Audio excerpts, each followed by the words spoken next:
we looked in another video at a lot of the inputs within the show file template.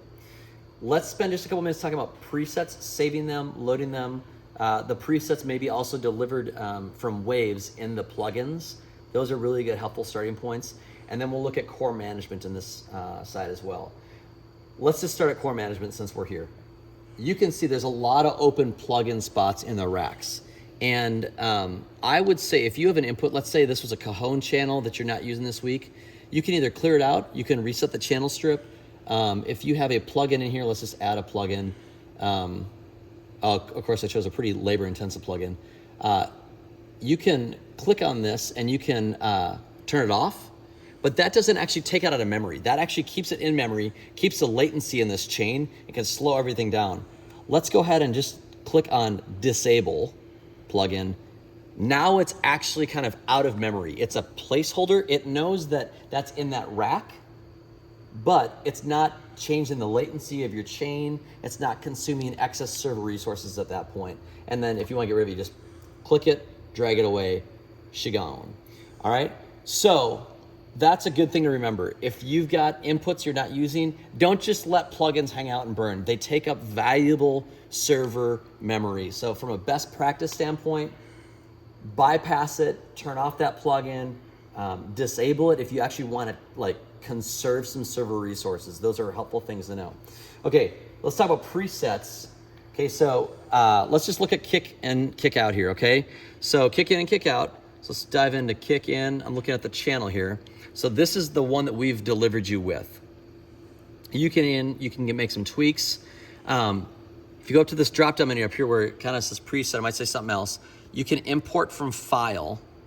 And on the documents directory within your server, we've delivered some presets, and it might look different depending on when it went out, but there's a bunch of different examples, a lot of vocal ones in here, some effects buses, kind of how we process some things. There might be overheads, here's drums, kicks, acoustics. So I'm gonna go ahead and find the kick in one, kick out. Sorry, I'm on kick out right now. Let's find kick out, and I'm gonna hit open. And it says, hey, what do you wanna open? Well, I don't want to tweak with my preamp and all the routing and all that stuff and panning. I actually just want to bring in my rack. So I'm going to choose rack, hit OK.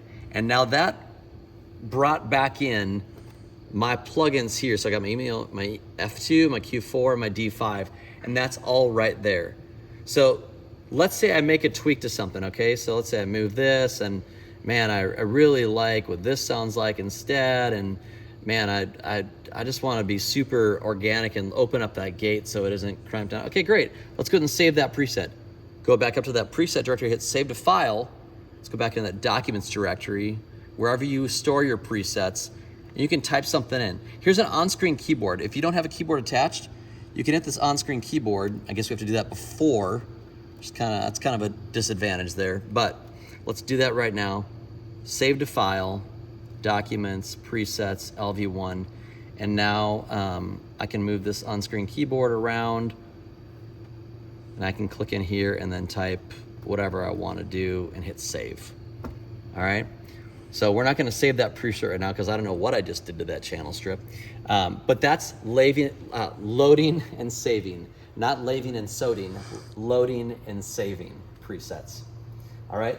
Something also to note, Waves has done a tremendous job building really good out-of-the-box presets in their plugins. Start there. You will find something. Find maybe a record producer you like that you listen to. Maybe you listen to, I don't know, Bruno Mars or Aretha Franklin or Green Day or something. You're like, oh man, I like that. Who's the producer? There's probably presets from that producer in some of your favorite plugins in here, and you can chase through and see what that producer has done. It's a great starting point and a really kind of a fun way to kind of learn more about a lot of the more advanced plugins, the vintage ones that come with the system. But here with the emo ones, like I know that there's a kick drum preset. So let's say I'm looking at Q4. If I click on this drop down arrow, I can go to kick, and it loaded a kick preset for me. Okay. Let's say I don't like that. Undo. Just click on the undo arrow, and I can't remember what I did earlier. I undid a bunch of stuff, okay? Here's the one that's delivered with. Let's say I want to maybe audition different EQs in this case. Well, there's this A-B button up here, which is kind of neat. You can say, okay, this is setup A. Let's go to setup B. It's flat. Let's maybe load what they say is a good kick preset.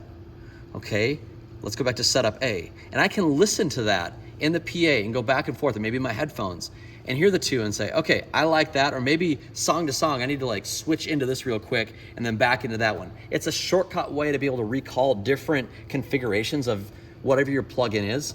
If you say, okay, yep, I actually want to push what's on A into B, I don't like what's on B, I can hit the A to push to B, now they're the same, or you can take B and push it into A, B to A.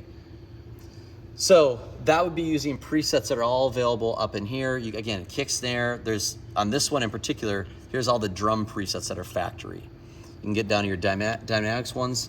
There's probably some other ones in here. Yeah, again, vocals, electric guitar, soft kick, hard kick, snare sounds. Play with them, learn, explore, and you will become a better steward of your own ministry's music as you grow and learn with this tool. And then learn what works. Maybe you have a different size kick drum than we do. So the kick drum we used was a 22-inch kick. It was a 22 by 16. Maybe you've got a 20 by 18, or maybe you have a 24 by 14. That will change some of the way that EQ is gonna work. So you probably have to get in there and make some subtle tweaks, but it should be really close. And again, source matters. Get that gain right, and if that gain's right, all the dynamic stuff is gonna fall into place. We'll stop there.